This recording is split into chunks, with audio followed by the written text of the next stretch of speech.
আসসালামু আলাইকুম প্রিয় কোরিয়ান ভাষা শিক্ষার্থীবৃন্দ। আজকে আমরা শিখব 10 থেকে অধিক বা তারও অধিক যে সংখ্যা আছে, হাজার, লক্ষ, কোটি কিভাবে গণনা করতে হয় সেই বিষয়টি। সাপোজ আপনি যদি কোরিয়াতে চলে যান, সেখানে গিয়ে যদি আপনি বেতন বা কোম্পানি থেকে স্যালারি নেন, সেক্ষেত্রে সেই সংখ্যাটি কিভাবে করবেন কি। প্রথমে আমাদের কোরিয়াতে যে আমাদের সিনো বা সাইনো কোরিয়ানে যেটা ছিল সেটা কি ছিল, ইল, ই, সাম, সা, ও, ইয়ক, সিল, ফাল, খু, শিপ। এটি হচ্ছে 1 থেকে 10 পর্যন্ত। তাহলে আমরা আজকে কি করব, 10-এর যে অধিক সংখ্যা আছে আমরা সেই সংখ্যা সম্পর্কে ধারণা নিব। তাহলে আমাদের এখানে আমি এই কয়টা সংখ্যার সাথে আরো এখানে 3টি সংখ্যা লিখে রেখেছি 100। আমরা যেটাকে কোরিয়াতে 100 বলে নর্মালি বাংলাদেশে বাংলা হিসেবে আমি জানি, সেটা কোরিয়াতে হচ্ছে ব্যাক। আমরা যেটাকে 1000 বলি সেটাকে কোরিয়ানে বলা হয় সন। আমরা যেটাকে 10,000 বলি সেটাতে কোরিয়ানে বলা হয় কি 10,000। সেটাকে কি বলে, মান। সেটাকে কি বলা হয়, মান। তাহলে আজকে আমরা শিখবো কি 1 থেকে 10, এটা আমরা জানলাম।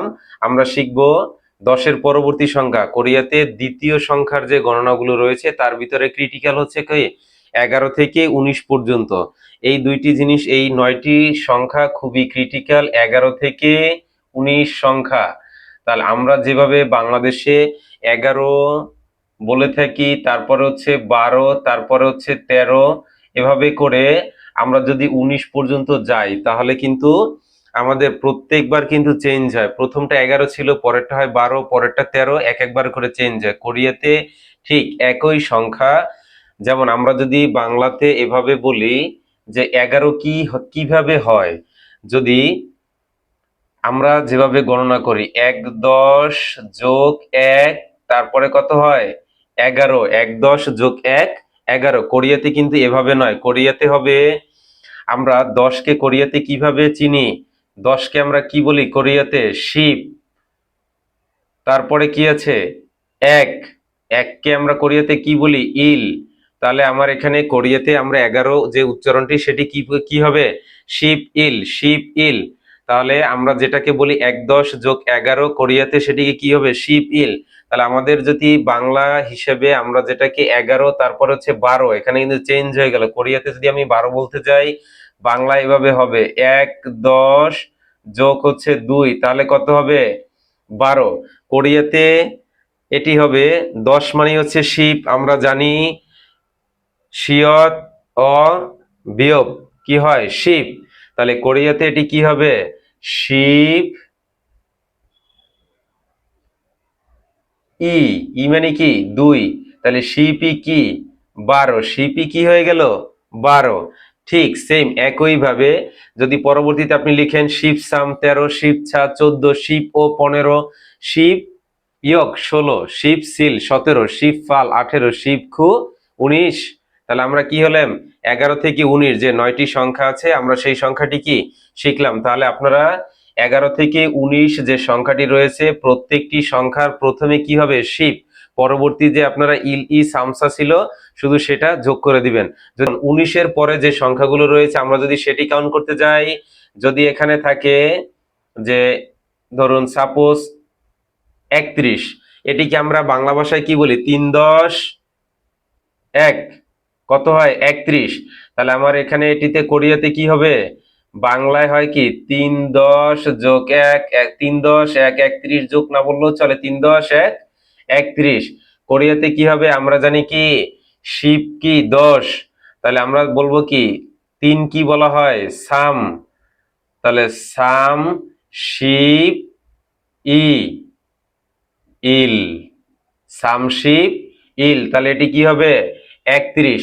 তাহলে আমরা বাংলায় কি বলছি 3 10 1 31, 3 10 1 31, 3 10 এটি কি হবে যোগ। তাহলে আমি 3টা 10 যদি 10 যোগ 10 যোগ হচ্ছে কি 10, তার সাথে 1 অ্যাড করি তাহলে আমার কত হয় 10 10 20, 10 30 যোগ 1 31। তাহলে এটা কি হয় গুণন আকারে চলে যায়। তাহলে আমি এটাকে গুণন আকারে নিয়ে আমার 31 হয়ে গেল। ঠিক সেম একই ভাবে কোরিয়া তো সামশিপ মানে কি 30, সামশিপে কি হয় 30, তার সাথে 1 31। এখন যদি এটাকে আমরা যদি এভাবে দেখি যে 55, দুইটি সংখ্যা রয়েছে, তাহলে 55 কি হবে, তাহলে আমরা জানি ও অর্থ কি কোরিয়ানে 5। তাহলে ও এর মানে যদি 5 হয় তাহলে আমরা অদৃশ্য মাঝখানে কি হয় শিপ, ও শিপ ও, তাহলে এটি কি হয়ে গেল 55। তাহলে আমার জন্য কি দুই সংখ্যা কি হয়ে গেল, খুব সহজ হয়ে গেল। তাহলে আমি এখন আপনাদেরকে দেখাই, ধরুন 33, তাহলে এটি কোরিয়ানে কি হবে, তিন বাংলায় কি হয়, 3 10 3 33, তাহলে কোরিয়ানে কি হবে, সাম শিপ সাম। তাহলে আমরা এটি কি পেলাম, কোরিয়ানে কি হলো 33। এখন যদি এটি যদি আমার এখানে আরেকটি সংখ্যা আমি বাড়িয়ে নেই, তাহলে আমার এটা প্রথমে ছিল সাম শিপ সাম। এখন আমি এখানে তিনটি যদি 3 লিখি, তাহলে এটি কি হবে, তাহলে 3। তাহলে আমাদের 3 সংখ্যা যেখানে 100 সেখানে কোরিয়াতে কি হয়, ব্যাক। তাহলে আমার এখানে কি আছে, যদি আমি এটি বাংলায় লিখি 333, তাহলে কোরিয়াতে এখানে কি হবে, 300তে কি হবে, সাম 100 মানে কি হয়, ব্যাক। তাহলে কি হবে, যেহেতু শতকের ঘরে, তাহলে সাম ব্যাক, বাকি থাকে কি 33। 33 কে আমরা কি বলি, সাম। এখানে যে দুটো সংখ্যা ছিল, এখানে তিনটির দুইটার এখানে কি হয়, সাম শিপ সাম। তাহলে সাম শিপ সাম। তাহলে আমার কি হলো, 333-এ সাম ব্যাক সাম শিপ সাম। যদি এই সংখ্যাটি আমি যদি 4 সংখ্যার করে নেই, তাহলে 1 2 3 4, তাহলে এটিকে 4 সংখ্যার করে নিলে আমার কি হবে, দেখুন প্রথম কি ছিল, সাম ব্যাক সাম শিপ সাম। তাহলে 4 সংখ্যার হলে কি হবে, আমরা জানি যে 4 সংখ্যা কি হয়, সন, এটা কি হয়, হাজার। তাহলে হাজারকে আমরা কি বলি, যেহেতু এখানে 3 আছে, তাহলে কি হয়, বাংলা আকারে যদি ভেঙে নেই, তাহলে 3000। তাহলে এখানে কি আছে, 3000।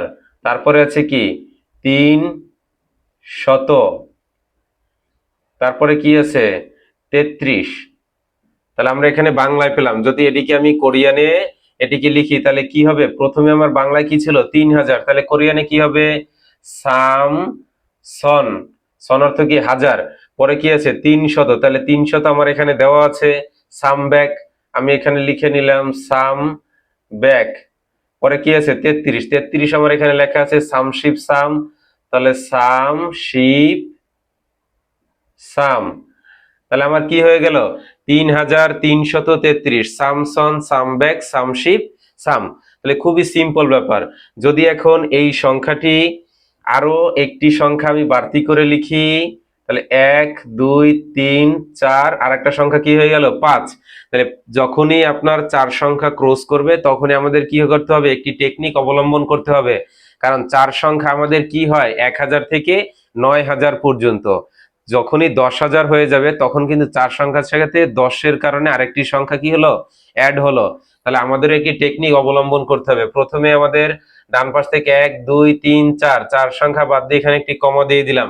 পরবর্তীতে আমি সংখ্যাগুলো হিসেব করব। তাহলে পিছনে কি থেকে গেল, একটি সংখ্যা, সেটি কি 3। তাহলে 4 সংখ্যা ক্রস করলে সেখানে আমাদের সংখ্যার মান কি হয়, তাহলে মান সম্মান বেড়ে যায়। তাহলে আমাকে পিছনে কি যে সংখ্যা থাকবে তার সাথে মান অ্যাড করতে হবে। তাহলে আমার এখানে 3, তাহলে এটি কি হবে, সাম মান।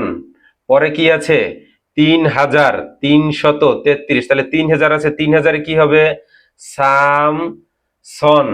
সনে কি হাজার, তাহলে সামসন। পরে থাকে কি 333, তাহলে কি হবে, 300-তে কি হয়, সাম ব্যাক সাম ব্যাক। পরে কি থাকে 33, তাহলে 33-এ কি হবে, সামশিপ সাম সাম শিপ সাম।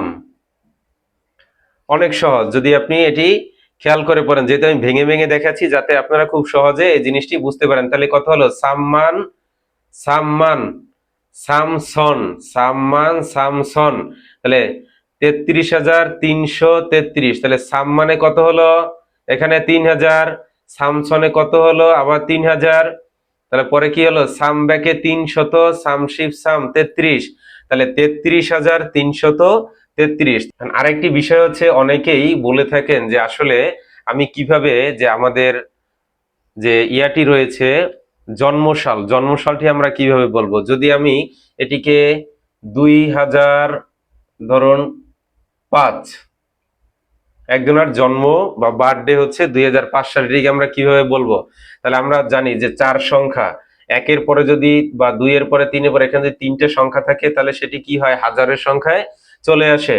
তাহলে আমরা এখানে দুইকে আমরা কি বলি কোরিয়াতে? ই।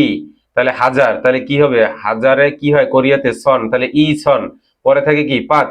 তাহলে আমরা এখানে বাংলায় যদি লিখি 2005, তাহলে কোরিয়াতে কি হবে? ই সন ও। তাহলে আমার কি হয়ে গেল? এই পাশটি হয়ে গেল কি বাংলা, এটি হয়ে গেল কি কোরিয়ান। বাংলায় হলো 2005, কোরিয়াতে হলো ই সন ও। যদি এটাকে আপনি চেঞ্জ করে বলেন যে আমার জন্মসাল 2005 নয়, আমার জন্মসাল হচ্ছে 2010, তাহলে এটা কি হবে? ঠিক একই নিয়মে। তাহলে ই সন শিপ, 10 মানে কি? শিপ। ই সন শিপ। যদি এমন হয় যে কেউ যদি বলে থাকেন যে আমার জন্ম হচ্ছে 1985 সালে, যদি এটি হয় টাকা 1985 টাকা, যদি আমরা টাকার হিসাবটি যে 1000 মনে করেন এটি 985 টাকা, তাহলে আমরা এটি কিভাবে বলবো? 1000, তার মানে কি সন, সনের ঘরে আছে। তাহলে সন, আমরা যে প্রথম যে এক আছে, এককে আমরা কি বলি? ইল। তাহলে ইল কি হবে? সন, ইল সন।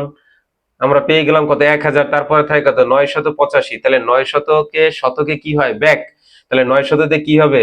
খু ব্যাক, খু ব্যাক। তাহলে আমরা কি পেলাম? 900, তারপরে থাকে কি? 85। 85 আমরা কি বলি? 8 10 5 85। কোরিয়াতে কি হবে? 8 10 5 85 হবে না, সেটি কি হবে? আটের অর্থ, আটের আমরা কি বলি কোরিয়ানে? ফাল। তাহলে প্রথমে আমার কি লিখতে হবে? ফাল, তারপর মাঝখানে কি থাকে? একটি অদৃশ্য 10, যেটা কোরিয়ানে 10কে কি বলা হয়? শিপ। লাস্টে আছে কি? 5, কোরিয়ানে এটাকে বলা হয় কি? ও। তাহলে 1985 যদি জন্মসাল 1985 হয়, তাহলে আপনারা বলে নিবেন ইলসন খুবেক ও শিপ, ওই ফাল শিপ ও। তাহলে কি হলো? ইলসন খুবেক ফাল শিপ ও 1985 বা 1985। তাহলে নিয়ম একটাই, যদি এখানে সংখ্যা চেঞ্জ হয় তাহলে আপনিও ঠিক একইভাবে এখানের প্রত্যেকটি সংখ্যা চেঞ্জ করে নেবেন। যদি এখানে কেউ বলে যে এখানে 9 হবে 1989, তাহলে আপনি এখানে যে ওটি রয়েছে ওটা চেঞ্জ করে 9কে কি বলা হয়? খু। শুধু এটি এটি অ্যাড করে দিবেন, ইলসন খুবেক ফালশিপ খু। তাহলে 1989, 1989, এভাবে করে আপনারা কোরিয়ান জন্মসাল কিংবা যত বড় কাউন্ট গণনা হোক আপনারা সেটি দেখতে পারবেন। লাস্ট এখন আমরা দেখব যে কোটির গণনা, কোটি কিভাবে গণনা করতে হয়। তাহলে একক, দশক, শতক, সহস্র, অযুত, নিযুত, লক্ষ, কোটি, 2 4 6 7 8। তাহলে আমরা এখানে কি করলাম? কোটি লিখলাম। তাহলে আমরা প্রথমে টেকনিক কি ছিল? প্রথমে চার সংখ্যা ডাইনে হচ্ছে কি হবে? আমাকে আলাদা করে নিতে হবে চার সংখ্যা। তাহলে চারটি আমি ডিভাইডেড করে দিলাম। তাহলে এখানে আমার কি থাকে? একের পরে তিন সংখ্যা, একের পরে তিন সংখ্যা, টোটাল সংখ্যা যদি 4 হয় তাহলে কি হয়? সন। তাহলে আমরা এটাকে কি বলবো? সন। এটা কি সন? এককে আমরা কি বলি কোরিয়াতে? ইল। তাহলে ইল সন। পরে এটাকে কি? একের পরে যদি চার সংখ্যা 10,000-এর ঘরে চলে আসে তাহলে সেটি কি হয়? মান সম্মান বেড়ে যায়। তাহলে সেটি কি হবে? মান। তাহলে ইল সন মান, তার মানে কি? 1 কোটি। ইল অর্থ 1, সন মান 1 কোটি। এটি গেল। যদি এখন আপনারা প্রশ্ন করেন যে এখানে শূন্য না হয়ে যদি এখানে 5 হয় তাহলে এটি কি হবে? সেম, সবগুলো ঠিক থাকবে, শুধু মানের পর এখানে ও অ্যাড করে দিবেন। ইল সম্মান ও 1 কোটি 5। যদি বলেন যে না এক সংখ্যা না, যদি এভাবে দুইটা সংখ্যা চেঞ্জ হয় তাহলে কি হবে? দেখুন, যদি এখানে আপনি দেন যে এখানে 25, তাহলে 25 হলে আমার এখানে কিভাবে উল্লেখ করব? ইল সম্মান ঠিক থাকবে, 2 10 5 25। তাহলে নিয়ে কি হবে? শিপ, সরি, 2 কে আমরা কি বলি? ই। তাহলে ই ও, ইলমান ইও, কিন্তু ইও তো আর হবে না, এখানে 25। তাহলে শিপ ও, শিপ কি হবে? ইল শিপ ও, ইল শিপ ও। ক্লিয়ার? এভাবে বলা যাবে না যে শুধু 2 থাকলে যে ই ও, এটা বললে কিন্তু কি হবে? ভুল হবে। তাহলে আমাকে কি বলতে হবে? ইল শিপ ও, ইল সম্মান, ইল শিপ ও 1 কোটি 25। এভাবে করে আপনারা যদি আরো যদি কোনো সংখ্যা যদি চেঞ্জ হয় তাহলে আপনারা সেই সংখ্যা কি করবেন? অ্যাড করে দিবেন। তাহলে এটি এভাবে ক্লিয়ার হয়ে যাবে। তাহলে কোরিয়াতে যে কোনো সংখ্যাই হোক না কেন, একদম ছোট থেকে কোটি পর্যন্ত, যারা কোরিয়াতে জব করতে চাচ্ছেন বা কোরিয়াতে গিয়ে কোনো কোম্পানি থেকে আপনি স্যালারি নিচ্ছেন বা হোটেলে যাচ্ছেন, খাওয়া দাওয়া করতেছেন, সেখানে বিল পেমেন্টের ব্যাপার থাকে, যে কোনো বিষয় এভরিথিং গণনার হিসাব জন্য যত বড় কাউন্টিং হোক না কেন, দেখা যাচ্ছে আপনাকে প্রজেক্টে একটি বড় ধরনের প্রজেক্ট দিয়েছে, সেখানে হিউজ পরিমাণ টাকা, সেটি আপনি কিভাবে গণনা করবেন বা সবার বিল কিভাবে পরিশোধ করবেন। কোরিয়াতে যাবতীয় গণনার যে কোনো বিষয়ে যদি আপনি 1 2 3 4-এর যে সংখ্যাগুলো রয়েছে, ব্যাক সন মান, এবং এই বিষয়টা যদি আপনার মাথায় থাকে, তাহলে অবশ্যই যে কোনো কোটি গণনা হলো আপনি সেটি খুব দ্রুত কাউন্ট করতে পারবেন।